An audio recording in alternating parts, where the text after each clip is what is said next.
Hey, everybody, and welcome back to For the Booze. Excuse me, everybody. Oh, wrong show. Sorry. Hey, what's going on, everybody? For the Booze. That's what I'm supposed to do, right? For the Booze. For the Booze. Yay. All right, we'll be back next week. No, I'm just kidding. So anything new? No, not really. Nothing? I finished that guitar finally. Yay. Pretty stoked about it. Super exciting. Absolutely. I almost cut my fingers off at work, but that's fine. You know, no biggie. Pretty gross looking. Yeah. It's pretty bruised. At least it's your left hand. I know. You can still do all the important things in here. So. Anyways, we are back for another week. I actually just got confirmation. I didn't even tell you this yet, but we're going to be going on a show, I believe, in February. Ooh. And we're going to go on somebody's show who's actually been on our show before. So it's going to be an interview style type thing. So man. I'm very excited about it. I think it's going to be a lot of fun. They were people that we really enjoyed having. So yay. What I want everybody to do is, I don't have a promo to play, unfortunately. We're working on getting one. But go out and support and listen to a show called Life Beyond 6 Feet.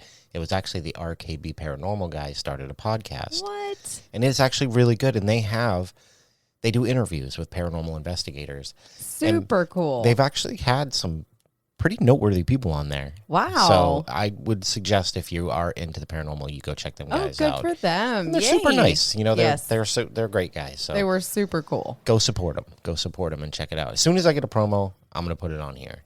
Well, welcome back to our just before I almost said Halloween. Yeah, I almost said Halloween. Over. Our last episode before Thanksgiving. That's right. Our last family episode. That's right. We're doing the family stuff. Yes. And again, you try to say it with like so much love behind it, but these families aren't really getting recognized because everything is great. I know. And this one might be the most famous case that we've done. Dun, dun, dun. And we decided that while we didn't want to be a podcast that just covers big names, it just fits so perfectly. It does. Into the theme for this month. It does. So we are packing our bags and we're going back close to where I'm from. Yep. And we are going to head out to a little town in Rhode Island, and we're going to visit the Conjuring House. That's right. We are going to 1677 Round Top Road in Burrillville, Rhode Island. My goodness. I'm excited for this. This is, like I said, this is a very famous one. Mm-hmm. Not a lot of, there's not a lot of people who don't know about this one, especially with a movie franchise that has spun from it. I mean, is it blown up? It didn't even really, well, I guess maybe it did to be pop culture wise, but I'm pretty sure it was very well known, but even before this. Because absolutely. Were, books and whatever. But it's the Conjuring House, you know? I could call it 1677 Round Top Road all day, but we all know it as the Conjuring House. It's actually had a few other names over the years as well, which we will mention. But without further ado, I think we're going to get into this one. All right, let's do it. Burrillville was believed to be first settled sometime around 1662, when the first Europeans began to settle the Nipmuc lands. The town was originally a part of Gloucester, Rhode Island. John Smith and members of the Salisbury family were among the earliest settlers. Samuel Willard, a physician, treated many smallpox victims in South Uxbridge and Gloucester, also known as Burrillville, and he had the scars to prove it. In 1806, the town of Burrillville became a separate town and consisted of 60 square miles of land in the northwest corner of Rhode Island, bordering Connecticut and Massachusetts. Boundary disputes with Massachusetts and Gloucester reduced this land area by the mid-19th century. Jacques Putnam was the first town moderator. Gradually, in the early to mid-19th century, the various mills and villages took shape, such as Harris Mills in the village of Harrisville, Mapleville Mills, and Oakland Mills. The town is today part of the Blackstone River Valley National Heritage Corridor, New England's historic national park area. Burrillville was home to many historic mills, many of which have either been burned, demolished, abandoned, or renovated. And down a little road called Round Top Road, found in 1677, is possibly the most well-known, infamous haunted locations in the entire world. The real Conjuring farmhouse, often referred to as the Old Arnold Estate, is still standing and is located in Harrisville, Rhode Island. The barn is also still standing and is located to the left of the house. When the real Perron family fell upon hard times after a pipe burst and flooded their business, they reluctantly sold off a significant portion of their property's 200 acres. The lot size is currently listed at just 8.5 acres. Subsequent owners have referred to the property by other names in addition to the Arnold Estate, including more recently the Old Brook Farm. Its original name before it was called the Arnold Estate was the Dexter Richardson House, named after the family that built it. Quote, generations of one extended family lived and died in that house prior to our arrival, unquote, says Andrea Perron, adding that, quote, some of them never left. The Black Book of Burrillville, the town's former public records book, reveals that over the course of its existence, the property had been host to 2 suicides by hanging, 1 suicide by poison, the rape and murder of an 11-year-old Prudence Arnold by a farmhand, 2 drownings, and the passing of 4 men who froze to death, in addition to many other tragic losses of life. Most famous for its association with The Conjuring, a horror movie released a torrent of interest in this supernatural stronghold. It is speculated that this may very well be the most haunted home in America, revealed in detail by the Perron family who once dwelled within its walls for a decade during the 1970s. Though the film was fictionalized, the truth is actually stranger than fiction. Every sense is stimulated by this place in the country, a veritable cornucopia of delights, but especially the 6th sense. For anyone anxious to connect with the other side of existence, this is the place they say to make that happen. Andrea Perron describes her childhood home as a, quote, portal cleverly disguised as a farmhouse. There is literally no place on earth quite like it. Visitors have the ability to walk down to the river, explore the barn, or simply gaze up at the night sky for inspiration. Those who desire to contact the spirits will be forever changed in remarkable ways. As Carolyn Perron once explained, quote, we left the farm, but the farm never left us, unquote. It had a profound impact on the family, who dared to share their story with the world, and it's now open for others to encounter the same sense of timelessness, as it is a location known to be alive with death. What some consider to be real concrete proof of the afterlife. When The Conjuring was released in 2013, it was met with critical acclaim. Critics everywhere praised it for its all too realistic portrayal of the demonic haunting of an innocent family in Rhode Island. Most viewers assumed that the movie was nothing but the wild imaginings of director James Wan. However, the true story of The Conjuring is actually rooted in a horrifying true experience of paranormal investigators Ed and Lorraine Warren. Though the movie seems over-dramatized and impossible to believe, the Warrens maintained that all of the events depicted actually transpired. Though Ed died in 2006, Lorraine was a consultant on the film and claims that she didn't let the directors take any more dramatic license than was necessary. Nevertheless, the true story of The Conjuring remains almost unbelievably chilling to this day. In January 1971, the Perron family moved into a 4-room farmhouse in Harrisville, Rhode Island, where Carolyn, Roger, and their 5 daughters began to notice strange things happening almost immediately after they moved in. While unpacking their things and moving in, Roger and Carolyn met with the property's previous renter to discuss maintenance. They had only one piece of advice for the family as they settled into their new home.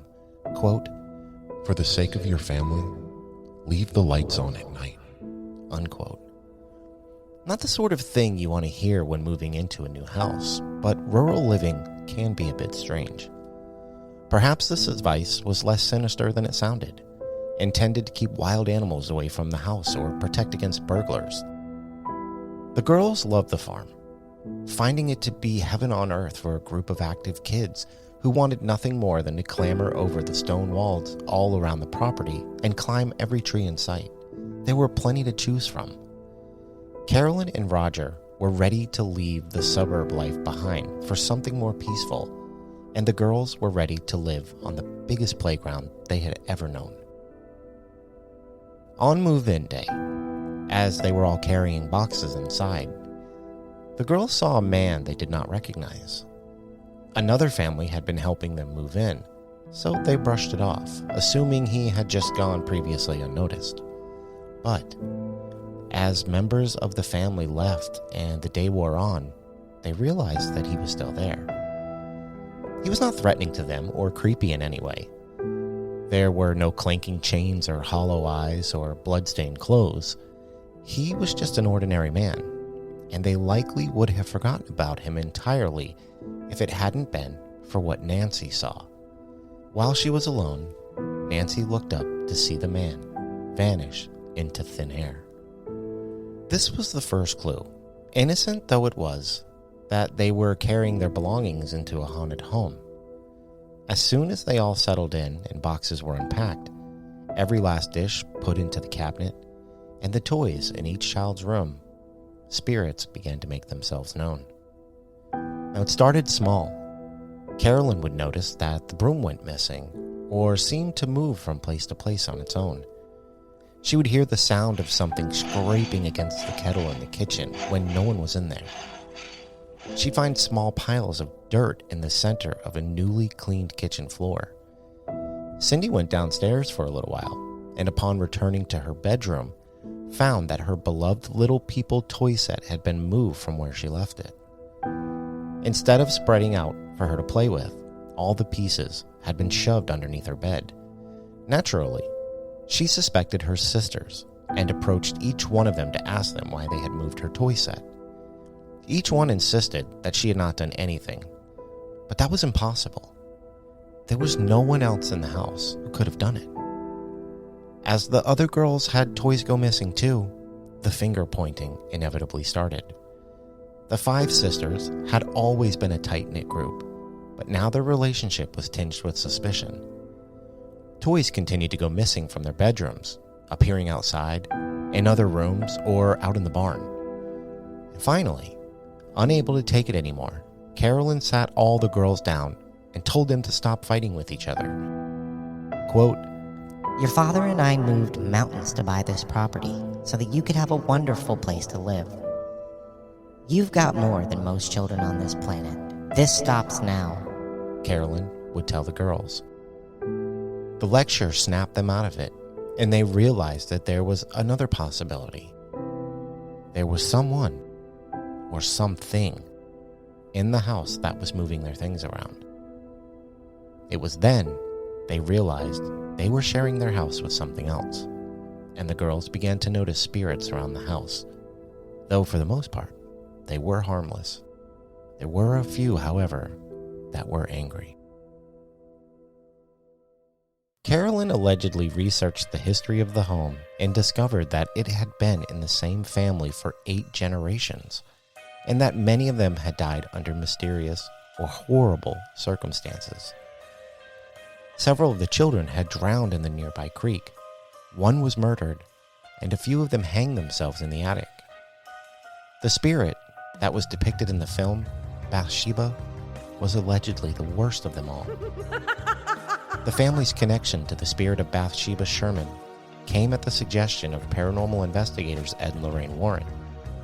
The mother, Carolyn Perron, told Ed and Lorraine about an incident that had happened a few years earlier. She said that she had been lying on the sofa and all of a sudden felt a piercing type of pain in her calf, and then the muscle began to spasm. Upon examination, she noticed a puddle of blood at the point of impact. She checked for bees or anything else that it could have caused the puncture in her leg, but found nothing. In Andrea Perron's book, the wound was described as a perfectly concentric circle, as if a large sewing needle had impaled her skin.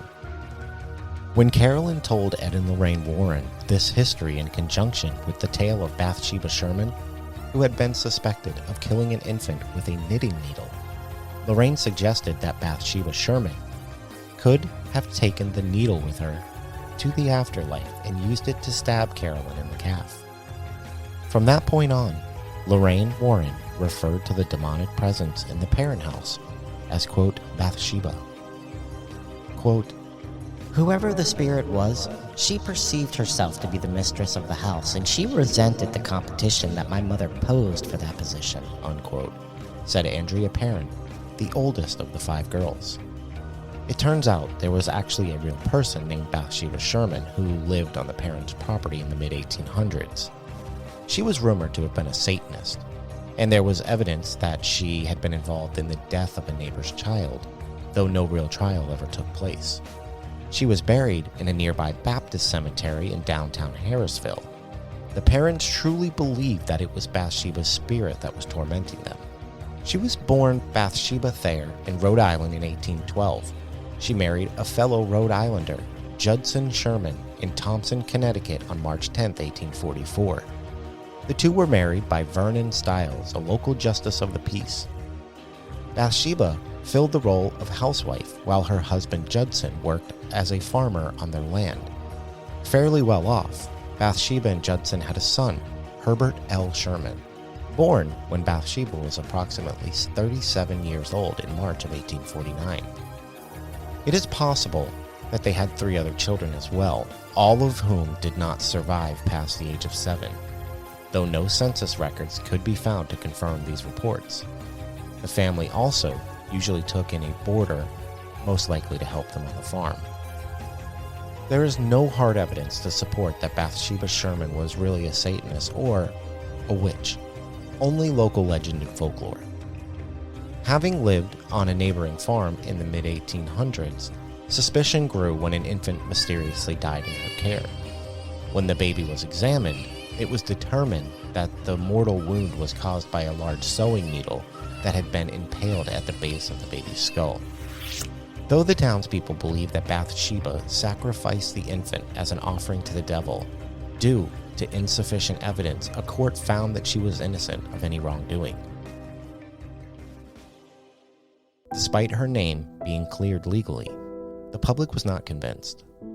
In her book, quote, The House of Darkness, House of Light, quote, Andrea Perron describes her mother Carolyn talking to a local man, supposedly a bit of a local historian, informing Carolyn that Bathsheba treated the help at the farm badly and that she starved and beat the Sherman staff. Contrary to what was portrayed in the movie The Conjuring, it was discovered that the suspected witch, Bathsheba Sherman, died as an old woman on May 25, 1885, roughly 4 years after her husband Judson Sherman's death in 1881. Bathsheba lived to see her son Herbert, a farmer like his father, marry his fiancée Anna in 1881. Various articles online will have you believe that her body, quote, literally turned to stone when she died, or that Bathsheba died from a, quote, bizarre form of paralysis that puzzled and frightened doctors. Their basis is never more than legend and local folklore, or internet rumors, and these same articles often state that Bathsheba had 4 children, all of whom died before reaching the age of 4. However, U.S. government census records contradict this, since we know that Bathsheba had a son, Herbert L. Sherman, who lived a long life as a farmer and had a family of his own. As for her 3 other children, we could only find an unofficial record of their existence on a public internet family tree that lists their names as Julia, born in 1845, Edward, born in 1847, and George, born in 1853. It is possible that they died before the next census was conducted. According to Andrea, the family experienced other spirits as well that smelled like rotting flesh and would cause beds to rise up off the floor. She claims her father would enter the basement and feel a, quote, cold, stinking presence behind him. They often stayed away from the dirt floor cellar, but the heating equipment would often fail mysteriously, causing Roger to have to venture down. Over the 10 years that the family lived in the house, the Warrens made multiple trips to investigate. At one point, Lorraine conducted a seance to attempt to contact the spirits that were possessing the family. During the seance, Carolyn Perron became possessed, speaking in tongues and rising from the ground in her chair. Andrea claims to have secretly witnessed the seance. Andrea would go on to say, quote, I thought I was going to pass out. My mother began to speak a language not of this world in a voice not of her own. Her chair levitated and she was thrown across the room. Unquote. Though the movie version of events culminates with Ed performing an exorcism rather than a seance, Lorraine insists that she and her husband would never attempt one, as they must be performed by Catholic priests. After the seance, Roger kicked the Warrens out, worried about his wife's mental stability.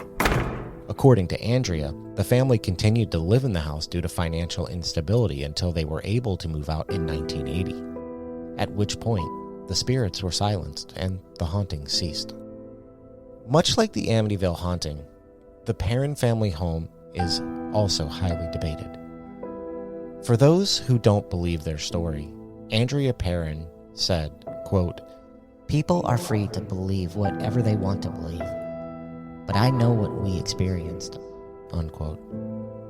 She added, the farmhouse is, quote, magical. It's a portal cleverly disguised as a farmhouse. It's multiple dimensions interacting simultaneously, unquote. And this is where the history of the Conjuring House brings us. The home still stands today and has changed owners over the years. Some who have claimed that it's still as haunted as when the Perron family left, and some who claim it's just a normal farmhouse. There have been hundreds of investigators who have visited the property over the years, some with very impressive evidence and some not so much. But regardless of what you may believe, the family who spent 10 years being tormented in that house believe what they saw and what happened to them, and the emotional scars it has left with the remaining members of the family to this day. Dang.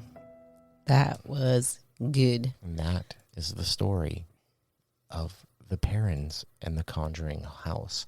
And I pretty much already knew these stories, but the more I came across, it really seemed to me that they really do believe something happened there.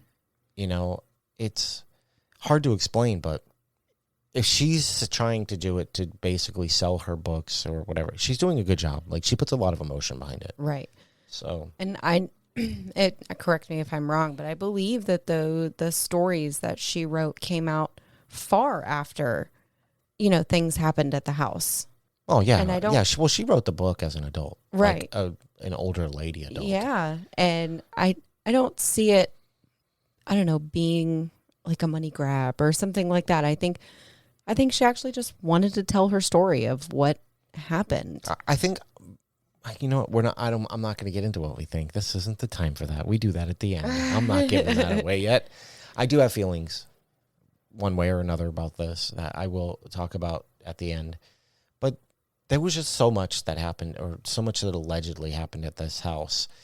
And what makes it even harder to research is that, especially I'd say within the past 5 years, there have been so many investigators that have gone to this place. You could spend days on YouTube. Oh yeah, watching people investigate this place. Oh God, yeah. It has become I know it's a bigger name than Waverly Hills, but I feel like everybody and their brother has been to Waverly, and that's kind of how the Conjuring House is coming out. Where when we did the Amityville house, it's like nobody went there. Right. There was the original group, and that was it. Yeah. But with this, it's not like that, because Corey and Jen Heinzen, I believe their name was, they ended up living there and ended up letting everybody come out there. Yeah. And from what I can understand, whoever owns it now is also it's going to be all in your story, but it's just there have been so many people at this place. So there's going to be a lot of sensationalization as far as like people who want to go out there and make a name for themselves. And you might have to sift through some content because some of it is just outrageous. It's so blatantly some of fake. Those for entertainment only. Well, yeah, we haven't talked about that in a while. But, I know. I mean, they're still not putting that. I think though, like the story of what actually happened at this house, you know, the Perron family story, I think it kind of speaks volumes that, you know, there's such a fluid motion of the same story that's not ever changing. It's not, oh, here's a new detail in this one as opposed to the other one. I don't know. And I just kind of feel like it speaks volumes. I'll give you that. There does seem to be some stability in the story even as the years go by. But like the Amityville house, you know, that was kind of movie sensationalized in the story. Yeah, that was like, that one almost just seemed like somebody who just, they were like, oh, this would make a cool movie. Yeah, right? Oh, let's do this. And I think The Conjuring kind of changed things around, obviously, because they wanted it to be a certain way for the movie. But I think that no matter what the case is, no matter how big of a believer in the paranormal you are, if Ed and Lorraine Warren are tied to an investigation, and even regardless of how you might feel about them, if they are tied to a certain investigation, it's always going to be debated. Always. Mm-hmm. Because people find what they do to be a bit inconsistent. Right. Again, I'll say it every time we talk about them. I love what they did for bringing it to the forefront in pop culture, but they did a lot of things that were debatable, you know? So anything that comes from the Warrens catalog is going to be debated no matter what it is. Yeah, right. I don't know if we'll ever cover it, but like the Enfield haunting and all that. There's just so many that made it so big, and that's another funny thing for me is like they did these investigations, and like the majority of them ended up becoming movies and super famous, and I always take that with a grain of salt, because did you do it to one day profit off of it, or I don't know, but this house is probably, I think this has got to be the most well-known haunted location in the world. I agree. I mean, it's the freaking Conjuring House. You see, nobody even knows it as 1677 Round Top Road. It's the Conjuring House. It absolutely is just the Conjuring House. And that's from the movie. Yeah. I don't know. So maybe. I don't know. Maybe we should learn a little bit more. We should hear some stories about it. Oh. We gonna do this? All right, I'm ready. Let's go. And now, time for an ad break. And now, back to our show.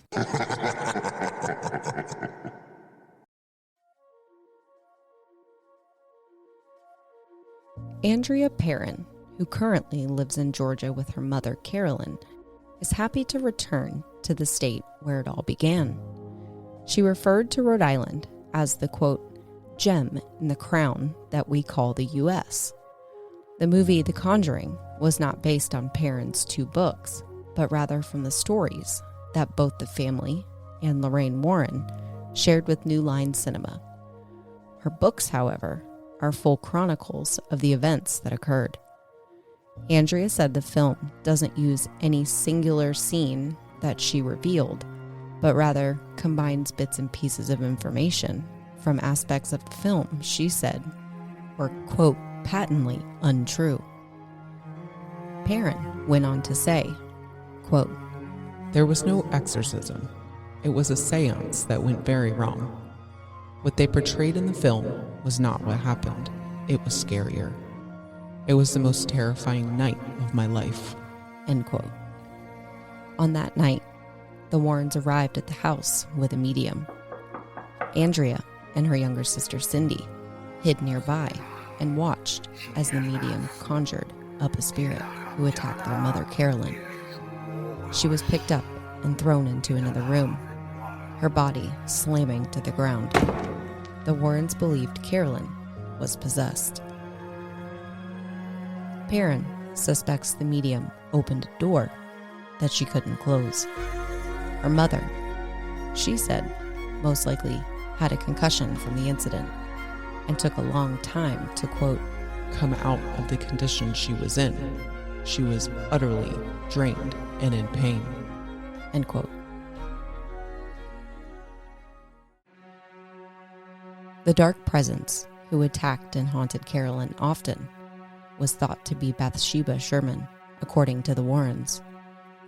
They were convinced she haunted and cursed anyone who lived in the house for control of the household. According to Perron, the family researched the history of the home and found at least a dozen people who killed themselves or had tragic death in the house or on the property. After the seance, there were no more major supernatural experiences in the home. The family lived pretty happily most of the time in the house until they moved out in 1980, Perron said. Bathsheba wasn't the only spirit to reside in the house. Several benevolent spirits materialized as well. Some spirits would act up and make loud noises for attention when guests were around. A father, son, and dog would appear at the top of the staircase and stare at a wall, never making eye contact with the family.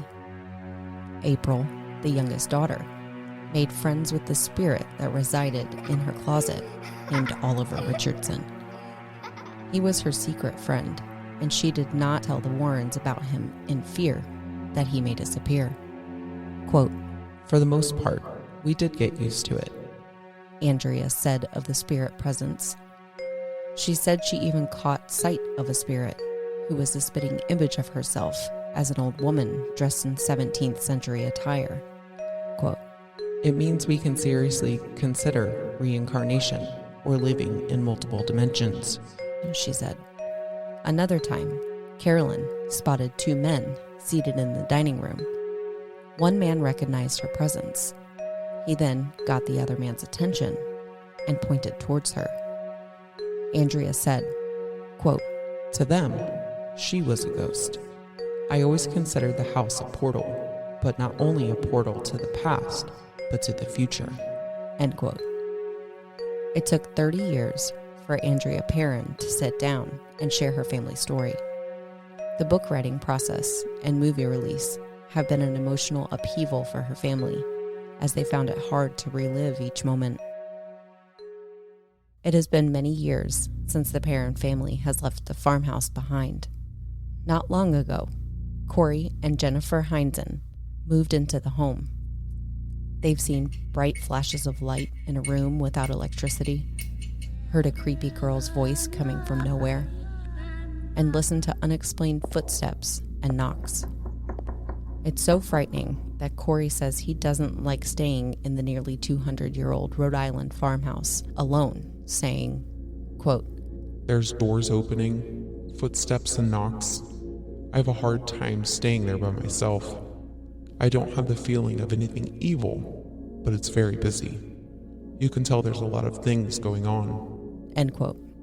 The pair of paranormal investigators would open the haunted house to the public for investigations.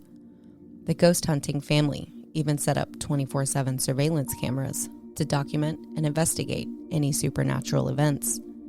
Quote, it's very nerve-wracking, says Corey, a retired Marine who served in Afghanistan twice. He sees random bursts of light in a room that has no light fixtures. Quote, we hear voices, doors are opening and closing. We're seeing shadow figures. End quote. Corey claims he's recorded one of the spooky occurrences. A voice asking for Mr. Roger, presumably Roger Perron. But the scariest moment in the home had nothing to do with the supernatural. As he and his wife were moving into the house, 4 or 5 strangers rushed inside with some of the couple's friends. The Heinzens explained it was a private residence, but the intruders gave them a hard time. A language barrier didn't help, but the strangers left before the police needed to be called.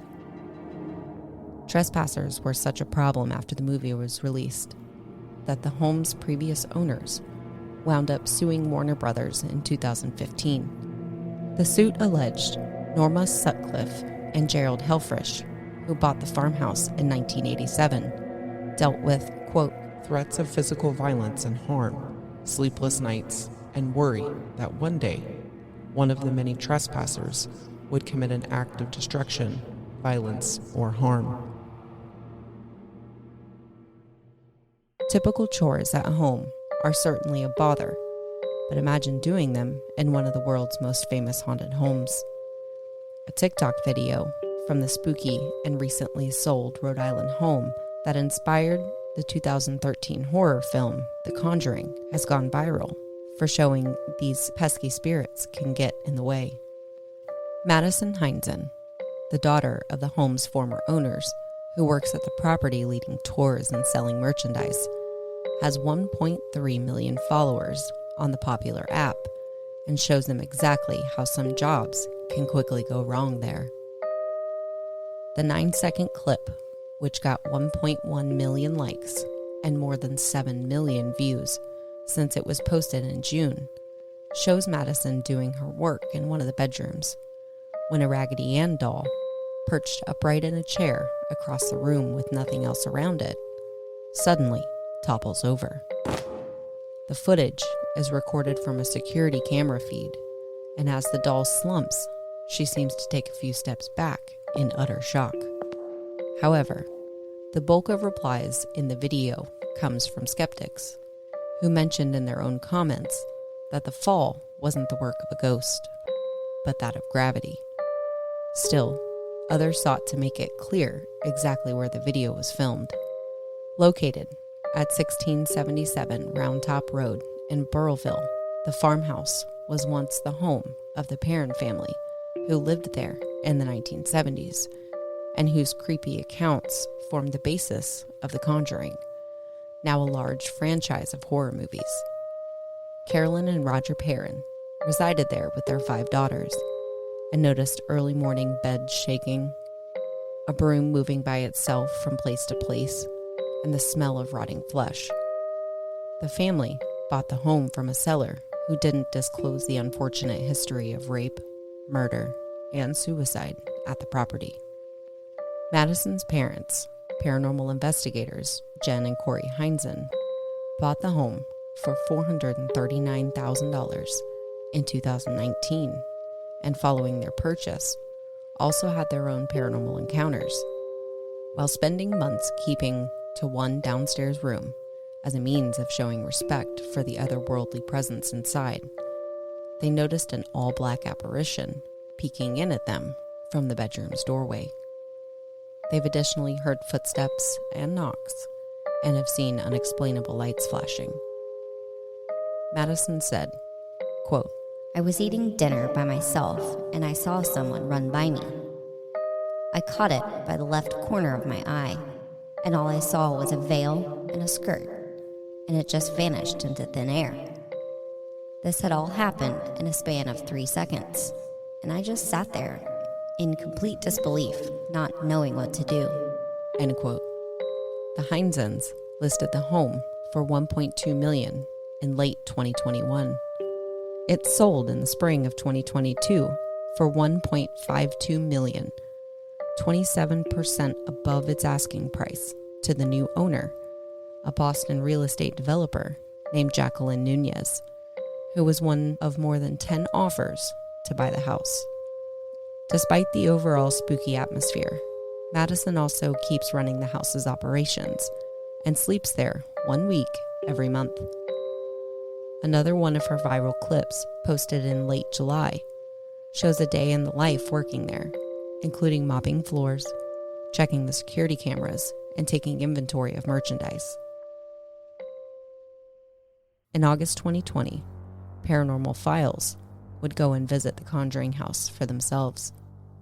The video opens like most, with an explanation of the property's history, and then moves into a shot of Colin and Chris Starr, another YouTube paranormal investigator, driving up to the property. They met up with Corey and Jen at the time of the current owners of the Conjuring House. The Heinzens proceeded to walk them through the house, showing them all of the hot spots for paranormal activity, including where the lights are known to flash, despite having the inability to do so. They then traveled to the library, where Corey proceeds to tell them a story of when a man was scratched. He had 3 long gashes on his back and also saw the apparition of an old lady in the same room. Talking about Native American land and the possibility of elementals, they even pull a book off the shelf that Corey and Jen have both seen be thrown by itself. That was caught on camera, along with toys in the room that have turned themselves on and off on occasion. Corey goes to explain that they, however, don't believe anything in the house to be evil. The investigation opens up in the library, where immediately they're stopped by the sound of knocking. Believing the sound came from the kitchen, Colin leaves the room, but finds nothing. Using the SLS camera and setting up a REM pod, the two start to investigate the room further. Starting an EVP session, Chris asks the spirits who made that sound. Getting no response, she proceeds to ask if they can make sound or make their presence be known in the room. Getting no activity, they decide to pack it up and head to the next room. And as they're getting ready to leave, Chris claims to hear a woman's voice whispering something just as they exit. Deciding to stay in the room a little longer, they try to run another EVP session. Having asked an assortment of questions, the two catch no EVPs, but feel maybe they will have better luck in the basement. Knowing that men are reported to be physically touched while standing near the furnace, the pair sit down again, setting up an array of equipment, and immediately hear movement. Using the necrophonic app, they get no responses. However, noises, movement, and crackling can be heard coming from the floor above them. They decide to turn the cameras to infrared, and a strange light anomaly can be seen shooting across the screen. At almost the exact same moment, Colin starts to feel very uncomfortable. He then starts to hear noises, but only he seems to be the only one who is able to hear them. Colin decides to stay in the basement alone. He starts to announce aloud that he is indeed alone, and he gives the spirits permission to touch him. And just like before, taps and noises can be heard throughout the basement. Colin then says, "If you're down here, you can touch me." and the camera's audio picks up the voice of a young girl saying the word. Sorry. With not much else happening, the pair decides to head upstairs. As Chris tells the spirits, You can touch Colin, just don't touch me. I don't like being touched. Colin's camera falls to the floor, and it seems he passes out. As Colin appears to come to, he is very out of it and starts to act very weird, and they hear more tapping from the room next to them. Because of the way Colin seems to be affected, this is where their night ends. Not much evidence outside of an EVP and some noises were found.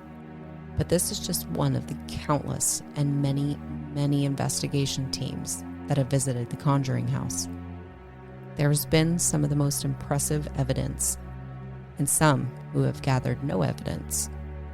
The paranormal isn't automatic. It doesn't always happen when you want it to. The Conjuring House needs no introduction or explanation. It is known around the world. As always, it's really up to you to make up your own mind as to what you think is happening here.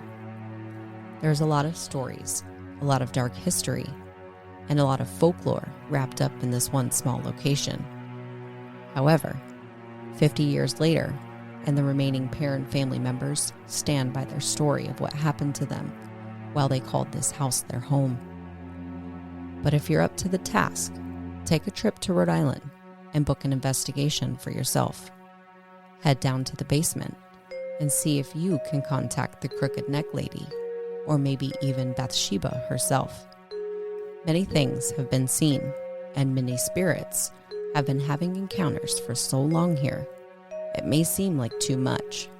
But when is anything too much when it comes to finding proof of the paranormal world? Always keep an open mind and you never know what you can encounter. Happy Thanksgiving, Booze Crew. Happy Thanksgiving, everyone. Yay! So yeah, a lot of stuff there, and a lot of investigations have definitely happened at this place. I didn't want to say location twice. It's going to sound weird. A lot. So many people. So many. I had so many to pick from, and I don't know, I just landed on this one for some reason. It was just there. So if you're interested in seeing what investigations are available, just go on YouTube. There is a plethora of videos. You will definitely have enough, I promise. I mean, from little investigation teams to known investigation teams to Ghost Adventures themselves have all been to the Conjuring House. Yes, lots. Tons of people. Small channels, big channels. I've even seen some that were just like just bloggers pretty much, or vloggers, whatever you call them, just going out there to see that. I mean, tons and tons and tons. And now you have an opportunity to go. So really, if you're interested in testing the house out, you can actually book a trip out there and do it. It is open. Yeah, and I think people were worried once Jen and Corey sold the house that it wasn't going to be able to be investigated, because not every owner is going to allow that. Oh, if they ever, for some reason, listen to this podcast, good on you guys for making that money. Absolutely. Oh my God. Oh my. Would you get back triple what you paid for it? Jeez, man. I know, right? Wow. So crazy. So good. I'm jealous. That's awesome. So the Conjuring House. The Conjuring House. Everybody knows very it. Conjury. It's very Conjury. I mean, it's always going to be one of those things because, one, Ed and Lorraine. Two, it's been super sensationalized with a movie. It has been, I'm sure. I mean, even by Andrea's accounts, a lot of accounts, it was blown out of proportion. I'm just going to use that phrasing. It was blown out of proportion. A lot of stuff. There are lots and lots of claims of paranormal activity that went there. Yeah, but not so much in the way of like this big exorcism, and then because you remember the movie. Yes. Where Carolyn seemingly turns into a freaking demon. Yes. It goes like under the house and like all this crazy. None of that happened. And Okay. they're climbing up in the crawl space and in the walls. Come on. I agree with that. I would hope so. Definitely for movie franchise purposes. Absolutely. Do I think the Warrens went there and maybe conducted an investigation? Yeah, absolutely. Well, I mean, that is for sure. That did happen. But to the extent of what happened there, no, is up. It is up to you, I guess, to decide on what you think. Yeah, well, we could sit here and chuckle back and forth about all this, but we got to move on. So I was able to find an EVP, and who knows, maybe in your time it'll go real quick. I may look for a few more, but I know we'll at least have this one. And this one is from a group, and I love their name, by the way. So if they ever hear this, good on you. This is a great freaking paranormal investigation. What is it? The name of their team is Soul Sisters. Yes. I love it. It's like picking that. It's like two genres smashed together, and it's spelled really cool. I like it. Kind of like our name. Yes. Is it booze, scary booze, or alcohol booze? Play on words. I like it. Well, ours is definitely spooky booze. We don't drink. But it's Soul Sisters, and I don't know. I just enjoy that, but I kind of listened to it a little bit, and it's a pretty good EVP. Okay. It's not long. It's only a 13-second video. They play through it, I think, twice. So here you go. Let's check this one out.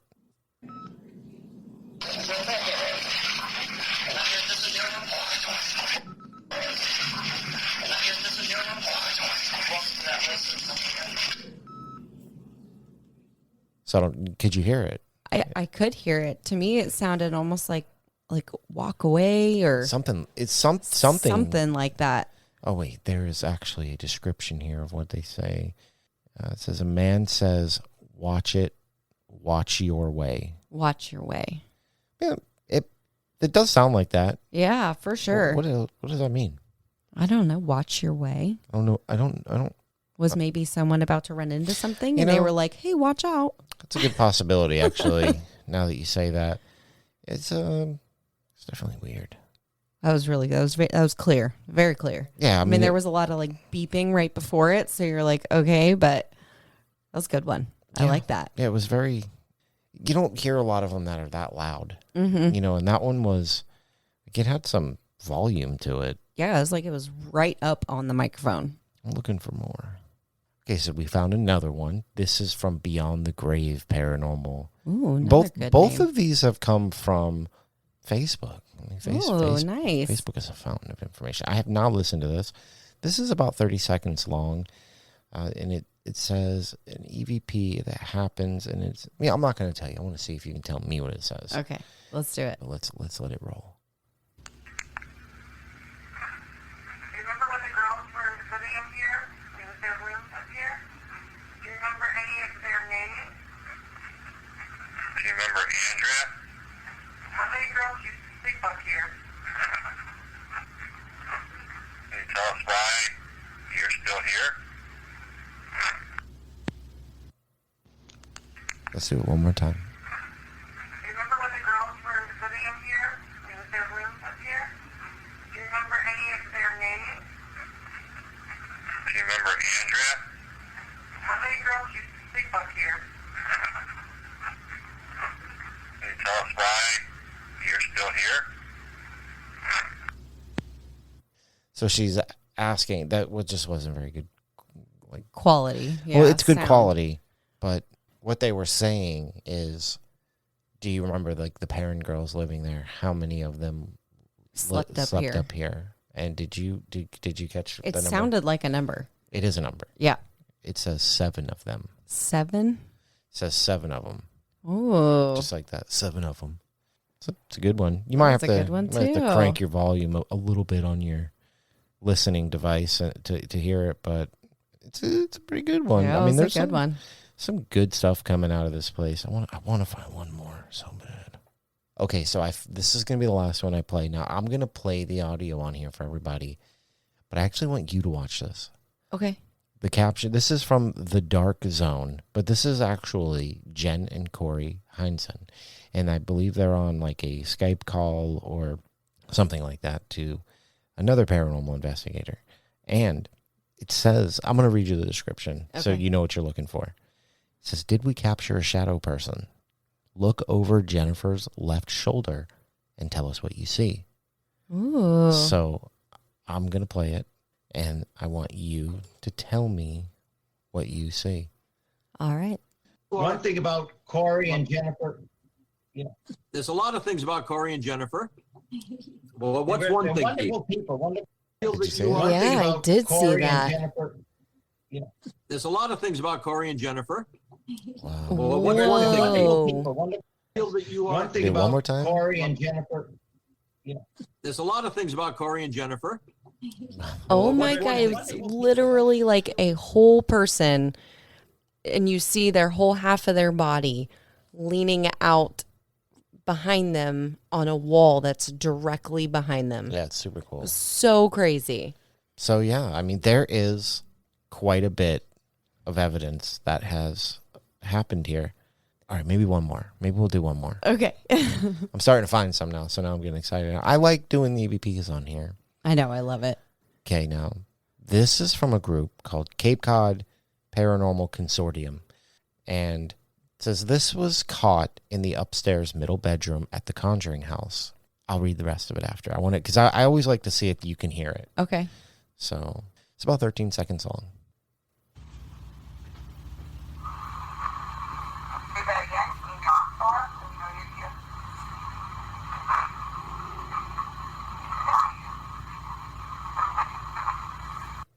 Let's go one more time.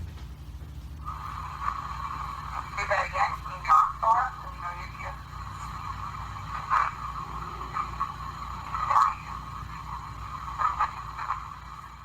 Were you able to understand that? I was not. There's definitely something I there. can- It was I a can male hear- voice. I can hear it, but I also had the luxury of reading it beforehand, and we know how that works. It says this was caught in the upstairs middle bedroom at the Conjuring House.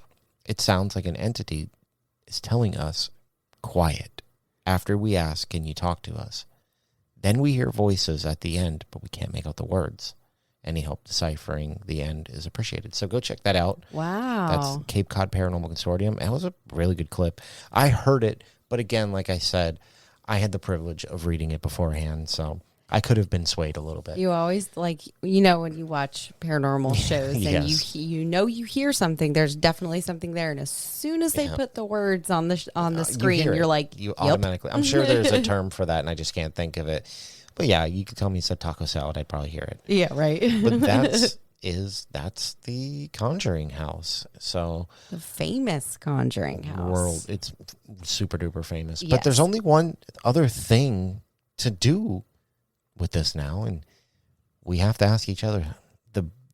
This is the crux of the episode. This is where it comes together. This is what we're here for. Okay. I don't think anybody else is here for it, but this is what we're here for. It certainly is.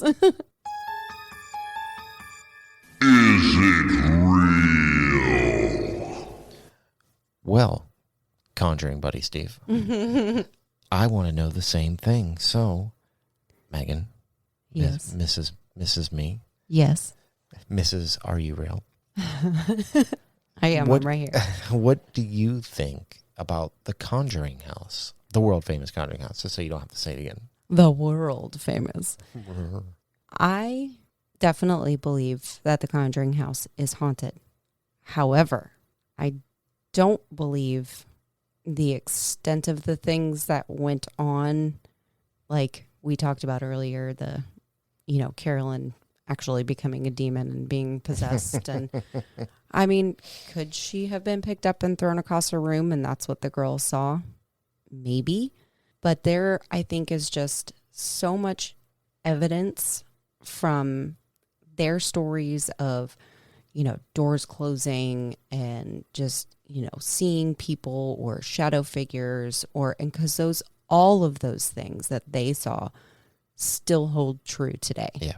And what people see and hear, and just watching videos, the abundance of videos that's out there from so many different people, it's always the same types of things that happen there. Agreed. Yeah. So yes, I do think it is haunted. Okay. What about you? Well, I think you're going to be disappointed to find out that I too think it's real. Yeah, I do. I believe there's a lot of videos online of people going there making a lot of really fake, bad evidence up. But 100%. I do believe that there's stuff happening there. And I will even go out as far as to say I think there might be a lot going on there. Not even a little bit. I too, like you, I do not believe in the movie stuff. Mm-hmm. It's a movie. It's made to be, it's a horror movie. It has to be scary. But you're not going to convince me, like you said, Carolyn Perron did not turn into a demon and then rush people underneath the house and crawl. I'm just not buying that. Right.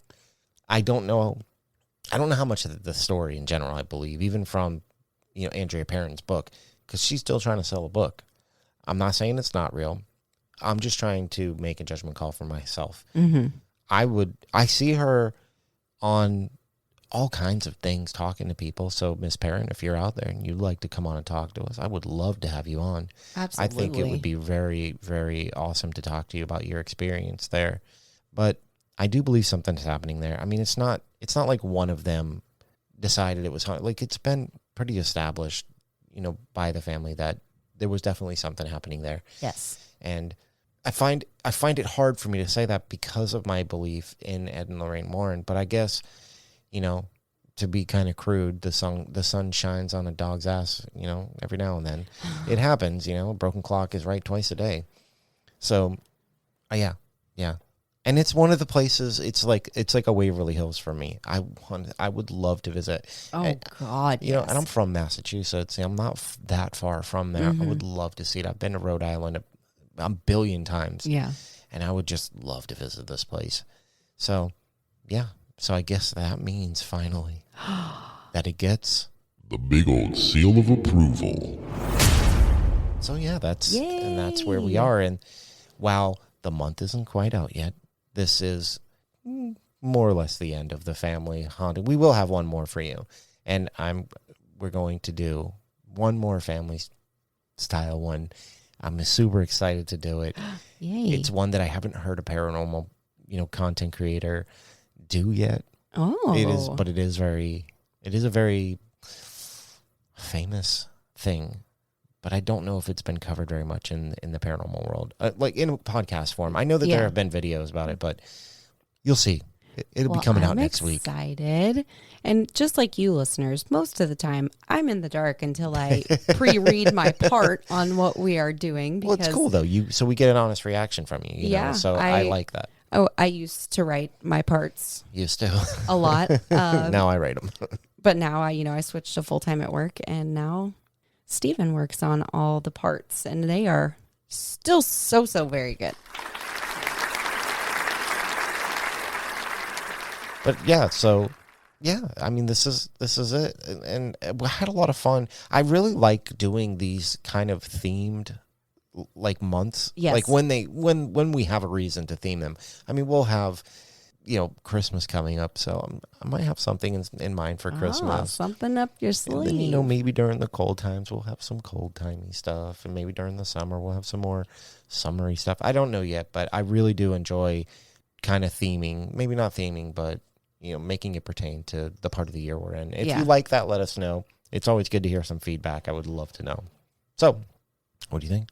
I think this could be it. I think that's it for this one. Where can they find us? They can find us on Instagram at @forthebooze_podcast and on Facebook at @forthebooze. You can find us on Twitter at @forthebooze and YouTube if you'd like to watch. I don't know what really you watch. I've never really watched on there, but we're on there. So YouTube, For the Booze. And remember, we're not giving up. We still want your listener stories. I feel like eventually we'll get one. Maybe.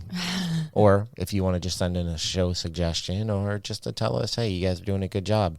forthebooze12@gmail.com. We would love to hear from you. Absolutely. We'd love to hear from you. Thank you all so very much for listening. And don't forget to leave us 5 stars wherever you listen, preferably on Apple. That would be fantastic. Something about Apple is, where you get moved up the ranks and you get noticed. So we would like to be able to do more with the show in the future, and hopefully pick up some sponsors and travel out to areas and see everybody, and maybe have some of you come on the show and tell us your stories in person. That would be super great. I would love that. Yeah, 100%. So I guess that's it for this one. I'm always so sad when it's time to go. I know. But we will be back next week with another banger. Oh. No, how much you love that. Thank you, everybody, so much for listening, and we will see you in the next one. Bye. Bye.